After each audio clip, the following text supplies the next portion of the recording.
ఈరోజు idiom beat around the bush అంటే ఒక వ్యక్తికి ఏదైనా అసౌకర్యంగా లేదా కష్టంగా అనిపించినప్పుడు ఆ నిజాన్ని నేరుగా చెప్పకుండా మాటలతో కాలయాపన చేస్తూ ఉండడాన్ని మనం బీట్ అరౌండ్ ద బుష్ అని చెప్పచ్చు. Examples: stop beating around the bush and tell your boss that you want a salary hike. మాటలు దాటవేయడం ఆపి నీకు జీతం పెరుగుదల కావాలని మీ బాస్‌తో నేరుగా చెప్పు. అంటే ఇక్కడ stop beating around the bush అంటే మాటల్ని దాటవేస్తూ ఏదో కాలయాపన అంటే ఒకటి చెప్పాలనుకుని ఇంకొకటి చెప్తూ ఉండడం. Okay. Next example. I know you need something. Don't beat around the bush. Just ask మీ. నీకు ఏదో అవసరమని నాకు తెలుసు. అటు ఇటు తిప్పకుండా నేరుగా అడుగు. అంటే కాలయాపన చెయ్యకుండా నేరుగా అడుగు.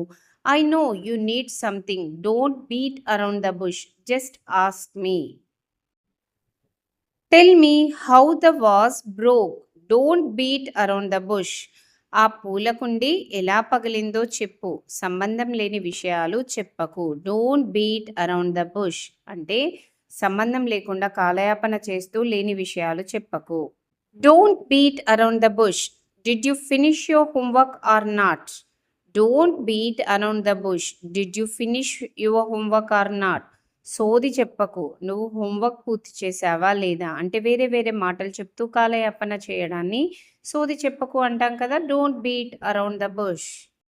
I know you want my science notes. I know you want my science notes. So stop beating around the bush and just ask. నీకు నా సైన్స్ నోట్బుక్ కావాలని నాకు తెలుసు, కాబట్టి మాటలు దాటవేయకుండా నేరుగా అడుగు. Don't beat around the bush. I know you want my science notes, so stop being around the bush. Just ask.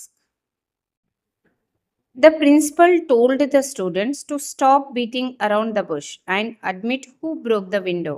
The principal told the students to stop beating around the bush and admit who broke the window. సోది ఆపి కిటికీని ఎవరు పగలగొట్టారో ఒప్పుకోమని principal విద్యార్థులతో చెప్పారు. Stop beating around the bush. Thank you for watching.